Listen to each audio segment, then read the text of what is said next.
파수꾼이 무엇을 외쳐야 됩니까? 파수꾼의 첫 번째 메시지는 눈물을 흘리라 하는 것입니다. 눈물을 흘리라. 오늘 말씀해 보니까 너는 밤낮으로 눈물을 강처럼 흘릴지어다. 내 마음을 주의 얼굴 앞에 물 쏟듯 할지어다. 그랬습니다. 눈물 흘릴 일들이 참 많습니다. 예수 믿는 사람도 또 하나님의 백성들도 눈물 흘릴 일들이 참 많습니다. 그래서 성경에 보면은 눈물을 흘린 사람들이 많이 나와요. 다윗이 눈물을 흘린 사람이었죠. 고백하기를 사람들이 종일 나더러 하는 말이 내 하나님이 어디 있느냐, 내 하나님이 어디 있느냐 하오니 내 눈물이 주야로 내 음식이 되었도다 그랬습니다. 다윗이 뭐 먹었다고요? 눈물 먹고 살았습니다. 그래서 눈물의 양식을 먹이시며 눈물을 마시게 하셨습니다. 이렇게 하나님 앞에 탄식하기도 했습니다. 나의 눈물을 주의 병에 담으소서 그렇게 기도하기도 했습니다. 여러분 얼마나 눈물을 흘려야 그 눈물이 병에 담길 정도가 될까요? 다윗은 참으로 눈물을 많이 흘렸던 사람이 옳습니다. 예레미야는 어떻습니까? 예레미야는 고백하기를 어찌하면 내 머리는 물이 되고 내 눈은 눈물 근원이 될꼬 그랬습니다. 울어도 계속 눈물이 나오는데 도대체 이 물이 어디서 나오는 것인고? 내 머리가 물이고 내 눈이 눈물을 쏟아내는 셈이구나. 내 눈이 눈물에 상한다라고 그랬습니다. 눈이 눈물에 상한다고 그랬습니다. 참으로 예레미야는 눈물의 선지자가 아닙니까?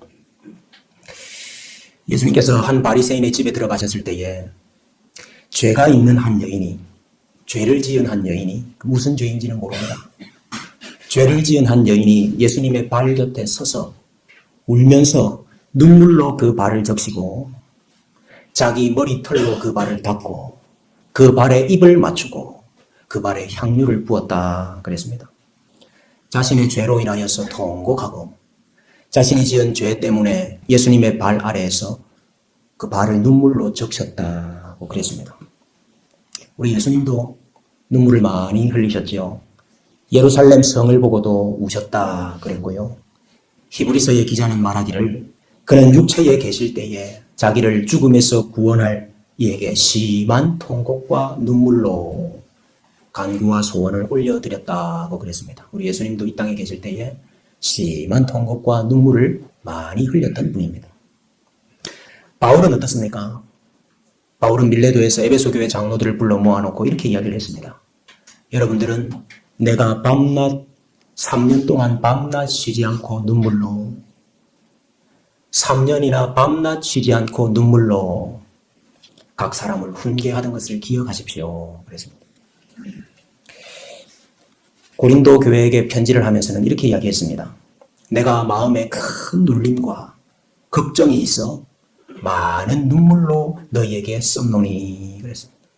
고린도 교회에게 보내는 편지를 눈물로 썼다고 그랬습니다. 교회를 섬기면서 마음에 있는 큰 눌림과 걱정 때문에 눈물을 많이 흘렸던 사람이 바울이었습니다. 바울의 영적인 아들이었던 디모데는 어떻습니까? 내 눈물을 생각하여 너 보기를 원함은 내 기쁨이 가득하게 하려 함이니 그랬습니다. 바울이 디모데를 생각할 때에 먼저 떠오른 것이 무엇이냐 하면 내 눈물이 떠올랐다는 것입니다. 내가 네 눈물을 기억하고 너를 보기를 원한다 그랬습니다. 우리 믿음의 선진들 또 우리 신앙의 선배들은 눈물을 많이 흘렸습니다. 때로는 자기 죄 때문에 하나님 앞에서 거룩하게 구별되지 못하는 자기 자신 때문에 또 그 죄의 결과 때문에 도망다니면서 쫓기면서 사람들로부터 내 하나님이 어디 있냐고 손가락질 당하면서 눈물을 많이 흘렸습니다. 때로는 예루살렘 성이 교회가 하나님의 백성들이 당하는 그 처참한 현실 때문에 상황 때문에 눈물을 많이 흘렸습니다. 때로는 교회를 섬기다가 성도들을 섬기다가 눈물을 많이 흘렸습니다. 오늘 예레미야의 외침도 그것입니다. 너희도 너희 믿음의 선배들처럼, 믿음의 선진들처럼 울어야 되지 않겠느냐. 밤낮으로 눈물을 강처럼 흘려야 되지 않겠느냐. 내 마음을 하나님 앞에 물 쏟듯 쏟아내야 되지 않겠느냐. 울어야 된다 하는 것이 파수꾼의 첫 번째 메시지인 것입니다. 파수꾼의 두 번째 메시지는 무엇입니까? 우는 자들에게 복이 있다 하는 것입니다. 우는 자들에게 복이 있다 하는 것입니다. 에스겔서에 보면은 예루살렘 성전과 그 성에 우상이 가득했습니다. 하나님이 싫어하시는 가증한 것들이 그 안에 가득했습니다. 그래서 이제 하나님의 영광이 그 성전에서 떠나려고 합니다. 그 성에서 하나님이 떠나시려고 그래요. 하나님이 떠나시면 대적들이 들어와서 그 성을 무참하게 짓밟을 것입니다. 하나님이 떠나시려고 차비를 차리시니까 손에 죽이는 무기를 든 사람들이 그 성을 둘러쌌습니다. 그런데 하나님께서 그 심판을 행하시기 전에 먼저 하나 하신 일이 있습니다. 하신 일이 뭐지요? 베옷을 입고 손에 서기관의 먹그릇을 찬 사람에게 너는 성중에 불순행하면서 이 성 안에 일어나는 가증한 일로 말미암아 탄식하며 우는 자의 이마에 표를 그리라 그랬습니다. 성이 망하는 것 때문에, 성 안에 일어나는 가증한 일들 때문에 탄식하면서 눈물을 흘리고 있는 사람의 이마에 표를 그리라고 했습니다. 그리고는 늙은이나 젊은이나 처녀나 어린아이나 여자나 할 것 없이 다 치라. 그러나 이마에 표가 있는 자는 가까이 하지 말라고 했습니다. 온 성이 다 망해도, 모든 백성들이 다 죽어나가도 우는 자들, 눈물을 흘리는 자들은 하나님께서 건지신다는 것입니다. 구원하신다는 거죠. 우는 자들을 구원하시기 위해서 하나님께서 우는 자들의 이마에 표를 그리십니다. 에스겔 선지자가 외친 것이 무엇입니까? 우는 자들이 복이 있다 하는 것이죠. 히스기야가 39의 나이에 병이 들어서 죽게 되었습니다. 그런데 아직까지 자기를 이어서 왕이 될 후계자가 없었습니다. 또 그 나라는 아수르 군대 앞에서 풍전등화와 같이 위태로운 상황이었습니다. 그때 히스기야가 얼굴을 벽으로 향하여 여호와 앞에 탄식하면서 통곡하면서 기도했습니다. 그때 하나님께서 이사야 선지자를 히스기야에게 보내서 이렇게 말씀하셨지요. 내가 내 기도를 들었고 내 눈물을 보았노라 했습니다. 하나님은 눈물을 보십니다. 자기 백성의 눈에 있는 눈물을 보십니다. 그리고 눈물 흘리는 자를 구원하십니다. 그러니 눈물을 흘리는 것이 복이 아닙니까? 예레미야 선지자가 어찌하여야 내 머리는 물이 되고 내 눈은 눈물 근원이 될고 그렇게 탄식하고 있을 때에 하나님께서 이렇게 말씀하셨어요. 여호와께서 이와 같이 말씀하시니라. 내 울음소리와 내 눈물을 멈추어라. 내 일에 싹쓸 받았은즉 그들이 그들의 대적의 땅에서 돌아오리라 그랬습니다. 내 일에 싹쓸 받았다. 내 일이 무엇입니까? 선지자가 하는 일이 무엇입니까? 울음과 눈물입니다. 내 울음소리와 내 눈물의 싹이 무엇입니까? 빼앗겼던 백성들, 잡혀갔던 백성들, 흩어졌던 백성들이 다시 돌아오리라.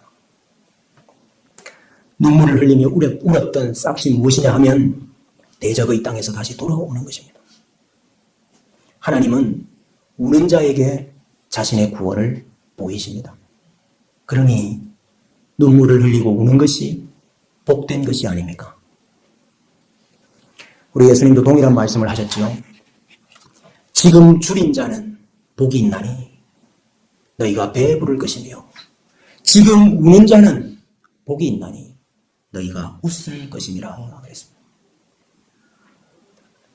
그래서 저도 오늘 여러분들에게 이렇게 외칩니다. 눈물을 흘리는 자가 복이 있습니다.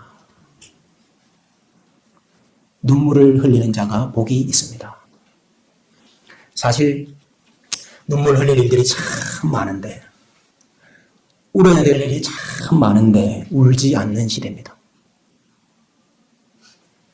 우는 성도가 점점 줄어들어가는 시대입니다.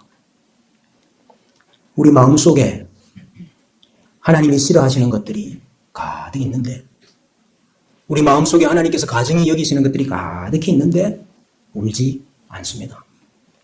원수가 와서 우리 마음에 뿌려진 말씀의 씨앗을 다 뺏어가고 있는데 울지 않습니다. 이 땅의 것들에는 혈안이 되어서 이 땅의 것이 없어서는 울지만은 겨자씨 하나일 만한 믿음도 없어서 우는 자는 많지 않습니다.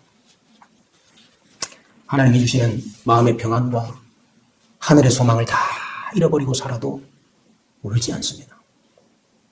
우리 어린 자녀들 세상에게 빼앗기고, 세상의 원리에게 빼앗기고, 이 세속에게 다 빼앗기고 있어도 울지 않습니다. 교회를 섬기는 일에는 눈물이 필요합니다. 예수님이 그랬고, 바울이 그랬고, 디모데가 그랬어요. 교회를 섬기는 일에는 눈물이 필요합니다. 그런데 울지 않습니다. 교회를 섬기면서 교회를 위해서 울지 않습니다. 화만 내지요. 우리 예수님께서 탄식하신 대로 피리를 불어도 춤추지 않고 곡하여도 울지 않는 시대입니다. 오늘 예레미야 애가가 이와 같이 곡하고 있지 않습니까? 이와 같이 애가를 부르고 있지 않습니까? 그러나 우리는 그 옆에서 울지를 못해요. 우는 것이 아니라 점점 더 강팍해져 가는 것 같습니다. 예레미야는 자신의 눈물에 눈이 상할 정도로 울었는데, 다윗은 눈물이 내 음식이 되었습니다 할 정도로 울었는데, 바울은 3년이나 밤낮 쉬지 않고 눈물을 흘렸는데 왜 우리에게는 눈물이 없을까요? 왜 우리는 울지 못할까요? 선지자는 A부터 Z까지 인간의 문자를 다 동원해서 이와 같이 눈물을 흘리며 울고 있는데 어찌하여 우리 마음속에는 눈물이 없을까요? 울지 않아도 평안하기 때문입니까? 울지 않아도 여러분 다 평안하십니까? 눈물을 흘리지 않아도 하나님이 이미 우리를 다 구원해 주셨기 때문입니까? 우리 인생에는, 우리 가정에는 하나님의 구원이 이미 다 이루어졌어요. 그래서 안 울어도 되는 것입니까? 눈물을 흘려야 합니다. 파수꾼의 외침입니다. 동시에 눈물을 흘리는 자가 복이 있습니다. 왜냐하면 하나님은 눈에서 눈물을 씻겨주시는 분이시기 때문입니다. 주 여호와께서 모든 얼굴에서 눈물을 씻기시며 자기 백성의 수치를 온 천하에서 제하시리라 그랬습니다. 하나님께서 자기 백성의 눈에서 눈물을 씻겨주신다고 그랬습니다. 눈물이 없는 자는 씻겨줄 게 없어요.